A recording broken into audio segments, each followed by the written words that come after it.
Hey, what's up guys? Tim here, aka Mysterious, and today I got a VIKTOR build and setup guide. So over the past few weeks, months, I've been coaching a lot of VIKTOR players, and the optimal setup and build is never really being utilized. Hence is why I'm making this video. And especially after the durability update, there's a lot that's been changed towards the most optimal build and setup. So we're gonna cover that in this video, and I'm gonna go through it as fast as possible because it's a lot of theory, a lot of going on. Um, this is the table of contents. We're gonna start with the runes and summon spells. All right, so there's basically two types of rune pages that you can use on VIKTOR. First one is First Strike, very popular right now. Second one is Airy. So which rune page do you take in which scenario? So you take, let's start with Airy. You take Airy in matchups where you play against lanes that you really have to dominate and where you would like the possibility of having boots early. So a good matchup to take Ahri in is, for example, Orianna, Ahri. These are also control mages, and every bit of poke like really sticks to them and works. Also a good example is Sylas. Melee champions that don't take D shield really struggle against VIKTOR Ahri. It's very oppressive in lane. So this gives you a very strong laning phase. You take First Strike against basically all the other matchups, D shield starters, champions that aren't that heavy trading into lane, and that you can kind of skill and stack your First Strike on. Also, you take magical footwear in this rune page because it's also a bit more scaling, and it's a lot of free gold that you get here. You get your power spikes very, very quickly. One thing to note is there's a possibility that you go First Strike or Futures Market or Biscuits, and that's something that I will discuss in a minute. So as for summoner spells, I personally really like Ignite. It's very good against the melee champions. It's a way of self-peeling as well, and it works with your passive. So why is Ignite good on VIKTOR? It gives you a lot of threat onto the enemies. For example, against the Yasuo, Ignite really works well because with you having Ignite up, he can't just go and all in you through the minions because this Ignite actually puts him into kill threat, and you can actually poke him or like duel him in your own minions without him being able to just run you down and trade all over you. So you take TP in lanes that's based on resets, for example, control mages like Syndra, Orianna, that you kind of struggle in lane against, or that you have no kill threat on or have long range, for example, Xerath. Um, you don't take Ignite in those matchups because you don't really need it. It helps you with the resets, it helps you to optimize your CS. And last but not least, we get Ghost. It's also a very, very good option. It's a bit unique. You can take it in both situations. The ways, what I like to look for with Ghost is, do the enemies have linear champs without a lot of dashes? So, do we see a Trundle in the enemy team? This gives me a lot of self-peel for their ganks because I can just ghost and run away. And it makes it very easy to position in team fights as well. So there's a debate going on in the mid lane academy currently, and we're talking a lot about the Biscuits versus futures market. And I personally think with this playstyle, Biscuits is the way that we want to go. Why is that? Um, Biscuits really allow you to win the early lane a bit better than if you do with futures market. And why is this necessary? It's part of VIKTOR's identity. You need to win lane on VIKTOR. You got the tools. You got a kit that's super oppressive in the 1v1, and we want to optimize that by taking Biscuits.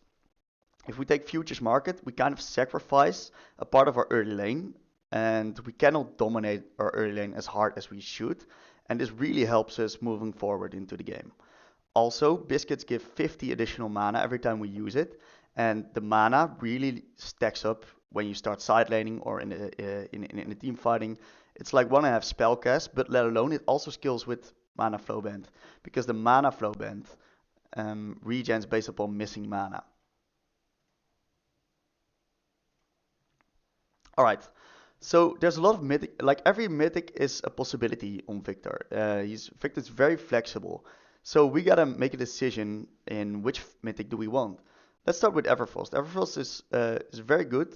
Currently doesn't do too much damage, especially after the nerf to uh, the root. It's very situational into linear champs that really want to go into you. It's pretty good. Um, Yasuo works very well into also Yone. Everfrost is just good. We want to take Ludens if we're the sole AP carry and our job is to um, and the enemies have squishy champions and our job is to eliminate them as fast as possible. That's when I would take Ludens. We gotta take Liandry's if the enemies have a lot of tanks. Um, 2 or 3 tanks is too much for Victor to deal with. We don't have any max health percentage damage. Um, so Leonis really helps with shredding them. And then last, and in my opinion, currently the best mythic on Victor is Crown. It gives a shitload of base AP. It gives a lot of protection and also is very good against linear champions. And it gives an incredible amount of gold value in general. So after the 10 AP buff they did, Crown does a surprisingly amount of damage.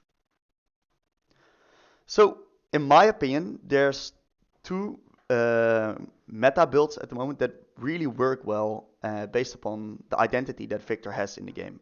So you're a lane bully on Victor, that's the first part. But you're also a control mage. And there's two different types that Victor can do because he has a lot of range, but he also has a lot of burst. So if our job is to poke the enemies out and um, like really play the team fights just around about the ease against long range champs and or against very tanky champs, I would say go Leandris. And if our job is to dominate lane, get the spikes as soon as possible, and the enemies got a lot less tanks and um, also a bit more short range champs, we go Crown into Lich Bane. Um, I'm going to elaborate on this build in a minute because I think that's the best build. Instead of Lich Bane, you can also go Cosmic Drive. And Cosmic Drive or Lich Bane, it's both flexible. The way I like to interpret this is I go Lich Bane when the enemies don't get a lot of range, and when they got a lot of range, I go Cosmic Drive. So why is Crown into Lich Bane the current best solo queue build? Um, First of all, it just works. And why is this? It's cheap and the items synergize very well. This is actual bursty kind of style of Victor. We got burst, and we got even more burst. So what we see here is that the build is very cheap, and the current meta is supported by hitting our item spikes as soon as possible. So if we go back to this one, we can see that we get our boots, we get first strike, and we got a cheap mythic. So around minute 12, minute 13, we can have our boots, including our mythic, completed. And that's very early. It's way earlier than a lot of champions in the game. And Victor really fares well when he is ahead of the opponent. It's super hard to deal with him, especially with Crown. So this also ties into Victor's identity, especially in solo queue. I think this is the most optimal identity. Winning lane and being a burst mage. And as I said, it has great synergy with First Strike. Like the damage gets amplified by 10%, and we get gold from it, which is pretty bonkers because we're already on low econ. So why is Crown actually, in my opinion, currently better than the other mythics? Well, first of all, that's absolutely crazy stats. Like if we look at it and compare this to the other mythics, especially for the amount of gold that we pay for it, it's pretty nutty. And also, it has two very, very strong passives, and this is one that gets overlooked a lot. And that's that you gain AP based on level when you got your shield active, and that's for about 4.5 seconds after it gets procced. So it's there until it gets procced, and then we got 4.5 seconds still. So that's quite a bit of time. And we also get this also eliminates a lot of Victor's weaknesses. So if we look at Victor's weaknesses, right? He's squishy. Um, he's quite slow if we don't build this at least, and it's easy to collapse onto him. With this build, we kind of eliminate this because we got, first of all, the crown passive. We got 250 health, which is absolutely crazy on a champion like Viktor that also has shields. And we get move speed.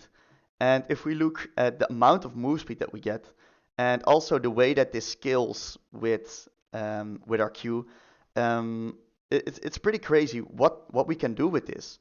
And this makes us an incredible side laner and kiter, and makes us really able to 1v9 with this build because we're ahead of the curve and we got all the tools that we need to 1v9. We got the AP, we got the damage, we got the sustainability, and we got the safety. So this is exactly what we want in solo queue, because in solo queue it's very chaotic. It's centered around spikes currently, the meta, and we got the tools to move quickly around the map. We got the safety and security, and we got the damage to burst people, and we got low econ. So it's, in my opinion, the best build. Quick note on this one, like celerity and cookies are also very good. I didn't point out celerity before, but because we have already such an enormous amount of move speed, the celerity increases that move speed even more, and we're actually zooming on the map if we take that. And biscuits are good because we will be casting quite a bit, and we will need the mana, and especially in the side lane, it's very, very nice to have those biscuits. Okay, so the math with Lich Bane, I did this on training mode, and I checked this out on dummies with 2000 HP with 40, 50, and 60 MR. So this is done based on a level 11 Viktor, and around minute 13, 14, there will be people around level 10, level 11, and the average MR that they have is 40. So if we look at the damage that it does to those targets, we can see quite a difference. It's about 200 with Leonoris, the other effective mythic at the moment, and about 300 with Ludens. But keep in mind, right, that we do have that this item is way cheaper and gives different stats. So this item is 400 gold cheaper, which means we can at least, at minimum, buy another M tomb. This allows us to actually deal out a bit more damage. I think it's like 60 more damage, which already comes a bit closer to these numbers. Especially with the new durability update, like the more MR people get, around level 18 people have 50 base MR, the mages at least. So if we compare that actually with the others, we don't actually deal way less damage. And that's why I think it's also good, because we do get all the different benefits of having this item. And these are 2 damage mythics, which I also counted in the damage from what it dealt. And this gives 250 health and the crown passive. So crown just in general is very good. So to end this off, the limitations of this build is extremely tanky enemy team comps. And that's because we don't really have any percent health or super low cooldowns, and we can't really get through those hyper tanks. So if there's like 2 or more like super tanky units in the enemy team, I wouldn't recommend defaulting to this build, because then I think Leonoris is actually something we need to get through them. Also, we gotta be flexible anyway, because Viktor is a very flexible champion. There's a reason that all these rune pages, summon spells, and builds are possible onto him. So we should adapt and should think about what we want to do based upon what our role is in the game, our identity, and what the scenarios of the enemy team give us. So if they indeed have 5 squishies with a Vayne top, Kindred jungle, like this is extreme examples, right? We do want to go Ludens because our job as a burst mage in this case is to eliminate them, and we are very effective at doing that as well. So certain scenarios ask for certain playstyles. And you got to keep that in mind and got to ask yourself these questions when you load up the game and take your rune page. All right, guys. I try to keep it as simple as possible and as short as possible as well. If you got any questions, just let me know in the comments or send me a DM. And I thank you all for watching.